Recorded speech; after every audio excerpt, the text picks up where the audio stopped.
नमस्कार दोस्तों, स्वागत है आप सभी का एक और दिलचस्प कहानी में। मुझे उम्मीद है कि यह कहानी आपको ज़रूर पसंद आएगी।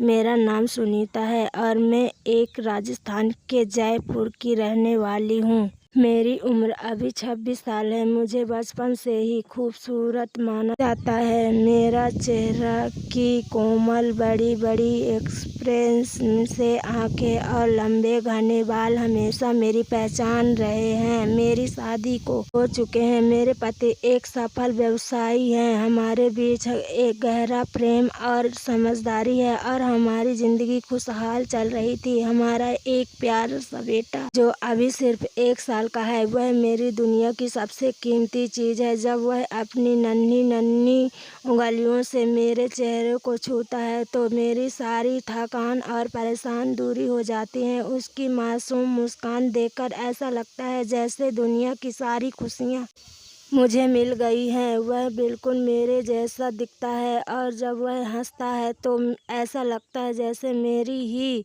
मुस्कान उसकी बन गई हो। हमारे घर का माहौल हमेशा खुशनुमा रहता था और मैं मेरे पति मिलकर अपने बेटे को देखभाल करते हैं और उसके हर पल एक आनंद लेते हैं। लेकिन कुछ महीने पहले की एक घटना ने मेरे जीवन में एक अलग ही मोड़ ला दिया। मेरा भतीजा बंटी, जो 19 साल का है, मेरे पति के बड़े भाई का बेटा है। वह पढ़ाई में बहुत ही होशियार है और विज्ञान का छात्र है। वह हमेशा नई नई चीज़ों के बारे में सोचता रहता है। बंटी हमेशा से ही मुझे बहुत सम्मान देता था और मुझे एक चाची की तरह देखता था। जब भी वह हमारे घर आता, वह मेरे बेटे के साथ खेलता, उसे गोद में उठाता और कहानियाँ व लोरियाँ सुनाता। मेरे पति को भी यह सब कुछ बहुत अच्छा लगता क्योंकि इससे उन्हें कुछ आराम मिल जाता और वे अपने काम पर ज़्यादा ध्यान दे पाते।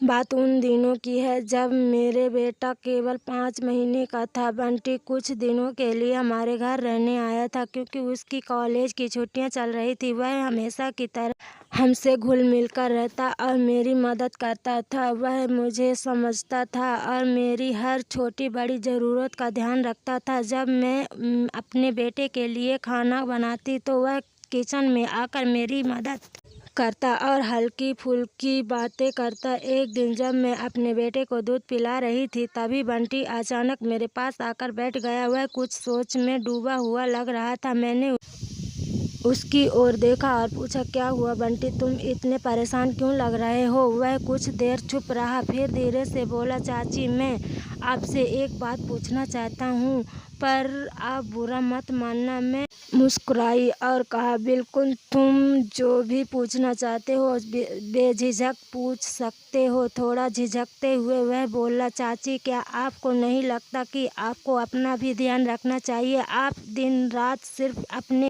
बेटे की देखभाल करती हैं लेकिन अपनी सेहत पर बिल्कुल ध्यान नहीं देती। इससे आपकी तबीयत पर असर पड़ सकता है। मैंने उसकी बात सुनकर मुस्कुरा दी और कहा कि बंटी, माँ बनने के बाद एक औरत की सुंदरता उसकी संतान में बस जाती है। अगर मेरी सुंदरता मेरे बेटे की खुशी और सेहत के थोड़ी कम भी हो जाए तो मुझे उसकी कोई परवाह नहीं। वह मेरी बात सुनकर थोड़ी देर सोचता रहा, फिर धीरे से बोला, मुझे माफ़ करिए चाची, शायद मैंने ज़्यादा कह दिया। मैंने उसे समझाते हुए कहा, कोई बात नहीं, लेकिन आगे से याद रखना कि कुछ रिश्ते बहुत पवित्र होते हैं।